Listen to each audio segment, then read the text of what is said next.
Tanpa ingin menutup mata terhadap kenyataan, mari kita bicara apa adanya Noah yang dulu dikenal sebagai Peter Pan yang memang punya sejarah besar di industri musik Indonesia. Tapi besar bukan berarti tanpa cacat. Di balik kepopuleran mereka yang meledak di awal 2000-an, tersimpan banyak kejanggalan yang selama ini seperti sengaja diabaikan oleh para penggemar fanatik dan media yang terlalu memuja. Mereka hadir dengan lirik yang katanya puitis, aransemen musik yang berkelas, dan vokal Ariel yang disebut-sebut unik. Tapi jika kita mau buka mata lebih lebar, banyak hal dalam lagu-lagu mereka yang sebenarnya absurd, membingungkan, bahkan bisa dibilang malas secara struktur naratif. Lagu-lagu yang penuh metafora kabur, perubahan sudut pandang yang semrawut, serta tema yang seolah dibuat rumit hanya demi kesan berfilosofi. Ini bukan lagi tentang keunikan atau kedalaman artistik, ini soal inkonsistensi yang dilapisi jargon simbolik. Dan ironisnya, semua kejanggalan itu justru dikemas dalam label kekuatan musikal yang membuat kita terlalu lama diminta untuk menerima kekacauan ini sebagai seni. Dalam pembahasan kali ini, kita akan bongkar beberapa keganjilan besar dalam karya-karya mereka. Kalau memang musik mereka luar biasa, mari kita uji keistimewaan itu lewat pembacaan yang tajam, jujur dan tanpa basa-basi. Lagu Noah sering memakai metafora dan simbolisme tinggi tanpa penjelasan langsung, membuat maknanya bisa sangat terbuka untuk interpretasi. Hal ini sering menimbulkan berbagai tafsir, karena tidak langsung, tidak eksplisit atau mengandung metafora yang tidak biasa. Contoh saja lagu yang terdalam yang liriknya bertulis, "Kulepas semua yang kuinginkan, tak akan kuulangi." Lirik ini terdengar seperti pengakuan atau penyesalan, tapi tidak jelas apa yang dilepaskan, atau apa yang tidak ingin diulangi. Tidak ada kejelasan apakah ini tentang cinta, kesalahan, atau pengalaman lain. Ambiguitas ini membuat lagu terasa universal tapi juga membingungkan bagi yang mencari makna spesifik. Atau judul lagu yang berjudul Topeng yang memakai metafora topeng untuk menggambarkan identitas palsu atau kepura-puraan, tapi tidak dijelaskan topeng terhadap siapa, dalam konteks apa, atau apa akibat balasannya.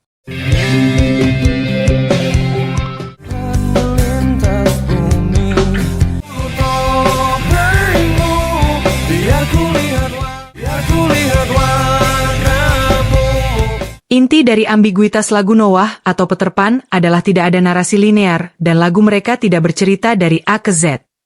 Dan alih-alih menjelaskan cerita secara gamblang, Noah lebih memilih menyampaikan rasa, kebingungan dan pergumulan batin dalam bentuk simbolik. Inilah yang membuat lagu-lagu mereka tak lekang oleh waktu, karena setiap orang bisa menemukan makna sendiri dalam kekaburan lirik-lirik itu. Jadi keganjilan dan keanehan dalam lirik Noah bukanlah kelemahan, melainkan cara mereka mengajak pendengar ikut berpikir, merasakan, dan mengisi kekosongan cerita dengan pengalaman masing-masing. Sebut saja tak ada yang abadi, tak bisakah, tak lagi sama, serta langit tak mendengar. Hampir di setiap lagu kata tak digunakan berkali-kali, memberi kesan fatalis atau pasrah yang kontras dengan musiknya yang kadang abet. Ariel pernah berkata jika Noah atau Peter Pan selama ini menghindari pengulangan kata yang sama di setiap lagu, hal ini menjadi membuat pendengar tidak merasa bosan dengan karya mereka sekaligus mengasah ketajaman kekreatifan mereka dalam membuat lagu. Namun apa yang terjadi? Mereka malah mengabaikan 3 huruf simpel ini. Tidak sampai di situ, takkan lelah aku menanti, penggalan lirik lagu yang terdalam serta takkan pernah menjadi milikku dari lagu walau habis terang. Repetisi ini menimbulkan kesan monoton dan pola kreatif yang kurang variatif. Meski kata tak sebagai bentuk penyangkalan memang memiliki nuansa puitis dan reflektif yang kuat, pemakaiannya secara berlebihan justru mereduksi keunikan tiap lagu. Sebuah kata yang seharusnya memperkuat emosi malah terasa seperti formula yang didaur ulang. Kita tidak meminta Ariel dan kawan-kawan mengubah identitas musikal mereka. Namun sebagai musisi yang kerap dianggap revolusioner dalam lirik dan aransemen, keberanian untuk mengeksplor diksi lain semestinya menjadi bagian dari evolusi mereka. Bukan berarti kata tak harus dihapus sepenuhnya dari semesta lirik Noah. Tetapi bila terlalu sering muncul tanpa inovasi makna atau konteks, ia akan kehilangan kekuatannya. Seperti bumbu yang terlalu dominan dalam masakan, kata tak yang berulang bisa menumpulkan kenikmatan puitis yang selama ini menjadi kekuatan utama Noah.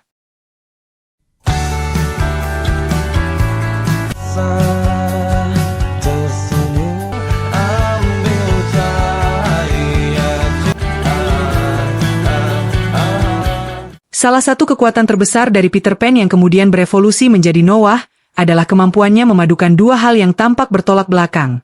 Musik yang terdengar ringan dan energik dengan lirik yang dalam, gelap, dan penuh luka eksistensial.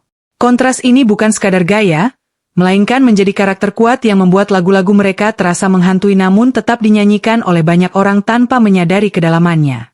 Contoh saja Di Atas Normal, Walau Habis Terang, Menghapus Jejakmu serta Suara Dalam Kepala, adalah lagu yang kontras antara musik ceria dan lirik depresif ini justru membuat emosi yang disampaikan menjadi lebih kuat. Lagu-lagu ini tidak menggurui, tapi menyisipkan rasa sakit secara halus ke dalam benak pendengar. Ini juga mencerminkan kondisi banyak orang di dunia nyata. Tersenyum di luar, hancur di dalam. Noah tidak hanya menciptakan lagu, mereka menciptakan ruang untuk orang-orang yang merasa tidak baik-baik saja tapi belum bisa atau belum siap menunjukkannya.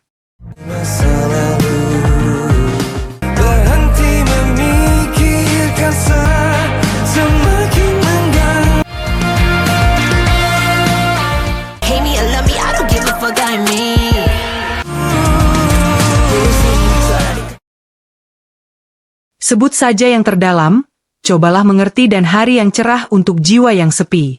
Lagu-lagu tersebut sering bicara tentang waktu, tapi arah dan konteksnya kadang bertabrakan antara melankolis, harapan dan kehilangan secara bersamaan.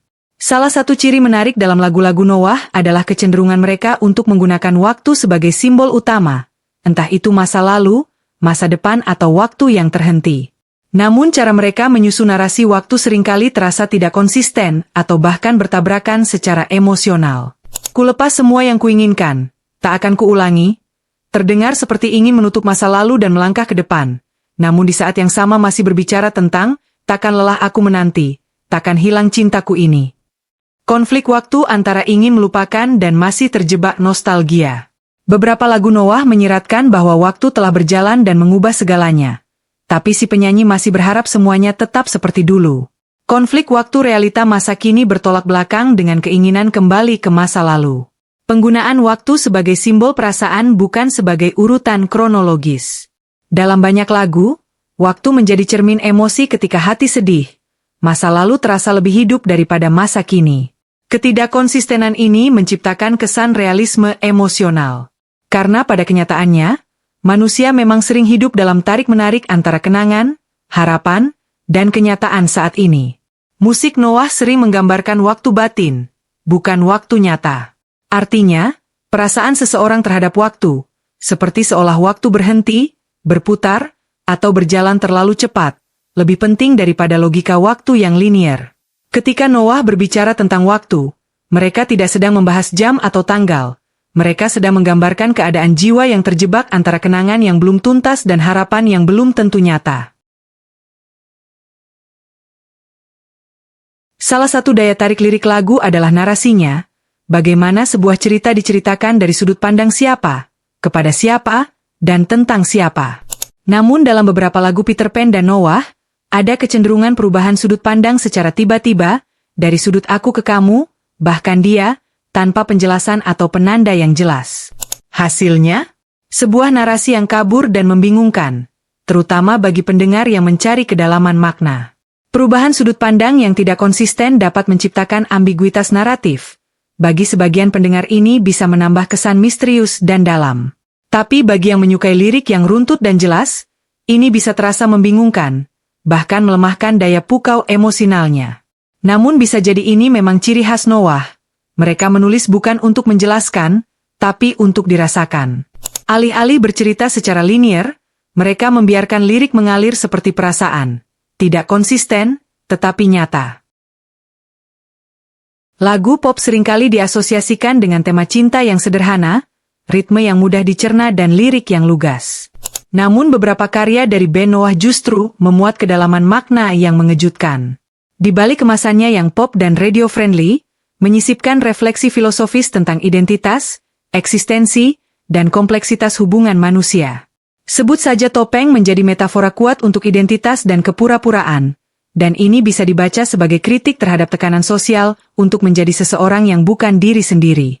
Atau lagu seperti Kemarin, yang alih-alih hanya merindukan masa lalu, tapi lagu ini berbicara tentang siklus waktu, penyesalan dan balas dendam yang seolah menyadarkan bahwa kehidupan adalah rangkaian kehilangan yang perlahan. Meski dibalut dalam format pop alternatif, Noah menyelipkan perenungan eksistensial dalam liriknya. Lagu-lagu ini tidak hanya menyentuh emosi, tetapi juga mengajak pendengar merenung tentang diri dan dunia. Inilah yang membuat karya mereka tetap relevan dan menggugah, jauh di luar permukaan genre populer itu sendiri. Dan disinilah letak ironi paling besar dari Noah, band yang konon membawa revolusi dalam musik pop Indonesia, tapi justru bersembunyi di balik lirik yang membingungkan, diksi yang diulang-ulang, dan narasi yang lompat-lompat. Mereka menyuguhkan harmoni, tapi menyisipkan kegelisahan. Lagu-lagu mereka memang indah tapi seringkali tak memberi kejelasan apapun, seolah menyuruh pendengar menerka-nerka tanpa arah. Apakah ini bentuk seni, atau cara cerdas menghindari tanggung jawab bercerita? Kita tidak menafikan kejeniusan Ariel dan kawan-kawan. Namun ketika sebuah band besar terlalu lama bersandar pada misteri, kita juga patut bertanya apakah ini ekspresi artistik, atau justru zona nyaman yang tidak lagi berkembang? Lagu-lagu Noah mungkin masih melekat di hati, tapi jangan tutup mata dari fakta bahwa sebagian dari daya tarik itu justru datang dari keanehan yang belum tentu disengaja. Jadi, apakah semua keganjilan ini adalah kekuatan artistik? Atau justru tanda bahwa sudah saatnya Noah berhenti bermain aman dan mulai berbicara lebih jujur, lebih terang, dan lebih berani? Karena musik bukan hanya soal rasa, tapi juga keberanian untuk menyampaikan sesuatu dengan jelas.